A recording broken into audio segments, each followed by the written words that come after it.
Mr. Sandman, bring me a dream. Make him the cutest that I've ever seen. Eu sou o Vinícius e esse programinha que você está assistindo, esse aqui é o Dois Quadrinhos. E o assunto de hoje é Valente. Finalmente saiu o 4º volume. Eu tava bastante ansioso para ler isso aqui e minhas expectativas foram atendidas. Primeiramente, o que vem a ser Valente? É uma série de quadrinhos nacional, escrita e desenhada pelo simpático Vitor Cafadi. Já tinham saído esses 3 primeiros volumes aqui, e agora a Panini publicou esse 4º. A história trata sobre a vida desse indeciso e atrapalhado cãozinho. E aqui, mais uma vez, acompanhamos a sua dificuldade em encontrar o verdadeiro amor. Cara, como esse mundo da conquista é complicado e extremamente suscetível a mudanças. Eu, por sorte, já enganei quem eu tinha que enganar, né? Até é engraçado que às vezes o pessoal pergunta aqui no canal: cara, como é que tu fez pra arranjar uma namorada com a Carol? Porque no nosso mundo de nerds inexperientes, isso é uma coisa complicada, sabe? E eu acho que Valente representa muito bem isso. Se eu pudesse dar um conselho para você, amigo, que está me assistindo, baseado no que eu precisei para conquistar a minha namorada, eu diria que é simples. Tudo depende de quanto bem dotado, tudo depende de ser você mesmo. Seja você mesmo. É um conselho simples, mas funciona.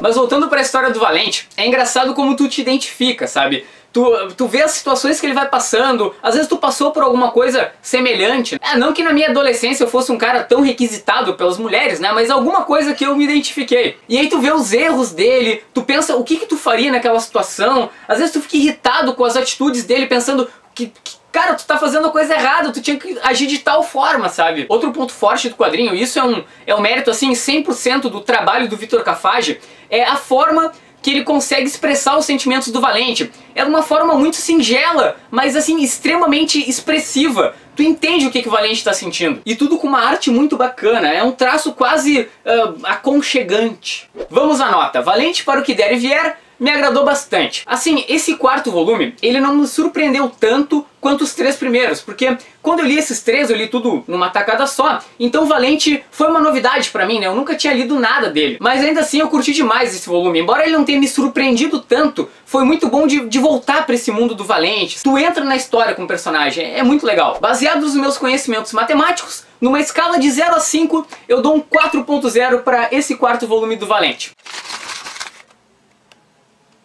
Sim, meus amigos, e temos mais uma fase do Justiceiro publicada na íntegra pela Panini. Como eu gosto de ler Justiceiro, eu não sei se já cheguei a comentar aqui no canal, mas os meus 3 heróis favoritos seriam o Justiceiro, o Demolidor e o Constantine. Esses são personagens que eu sempre procuro comprar tudo que sai deles, porque existe uma grande chance da história ser razoavelmente boa, assim, no mínimo legal. Esse seria o 4º volume da fase do Greg Rucka pelo personagem. Os 3 primeiros encadernados lançados foram esses 3, assim. Eu acho que essa é uma fase, assim, fazendo um apanhado geral, essa é uma fase que começou muito bem no primeiro encadernado, tanto o roteiro quanto a arte são muito bons. Depois teve um segundo encadernado mais ou menos, assim, que a parte da história focada na história que o Greg Rucka queria contar, eu achei legal, mas também veio um crossover com o Homem-Aranha e o Demolidor que eu não gostei muito. E esse terceiro encadernado, ele fecha a maioria das pontas de uma forma muito bacana, assim. Então é uma fase que eu recomendaria que você, amigo, lesse. No caso, pra quem não sabe, essa fase teve um personagem central que seria Rachel Cole, que teve o seu futuro marido assassinado no meio do seu próprio casamento. Mas o detalhe é que ela é uma militar, então ela resolve, assim que se recupera, né, do atentado, se vingar dos responsáveis por arrancar o amor de sua vida. Eu achei muito legal, ela acaba se envolvendo com o Justiceiro no meio da trama, né, porque eles têm objetivos parecidos, mas focando aqui no 4º volume, que seria aquele que está nas bancas atualmente, ele fecha várias pontas que o 3º volume não fecharam. Eu até achei que a série ia acabar no 3º volume, mas essa sequência aqui, ela ainda traz alguma coisa lá dos volumes anteriores. Embora essa história aqui não tenha saído na revista do Justiceiro,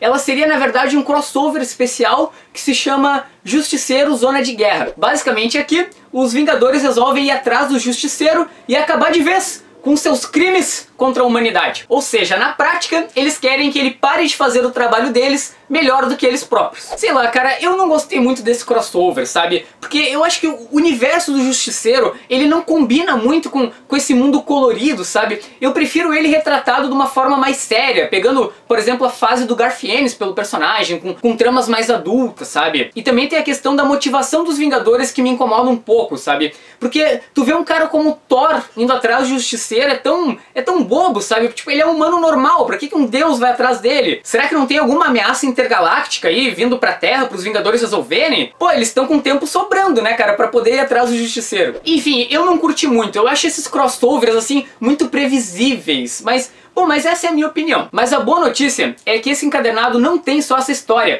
Aqui também tem o julgamento de Frank Castle, que inclusive é a capa aqui do encadernado. É uma história que não tem nada a ver com a anterior, tá? Mas é muito, muito boa. A sinopse é bastante simples. Um belo dia de sol, o Justiceiro aparece no departamento de polícia com um saco com um corpo morto dentro.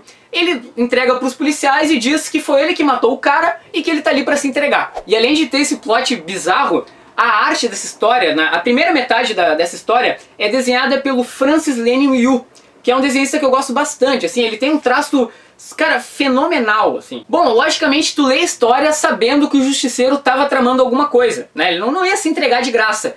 E o final da história me satisfez, sabe? Eu li meio preocupado. Putz, será que a justificativa dele estar fazendo isso vai ser meio boba? E não, sabe? Me convenceu. Bom, vamos às notas, tá? Pro crossover em si, eu dou uma nota 2.0. Não me agradou muito.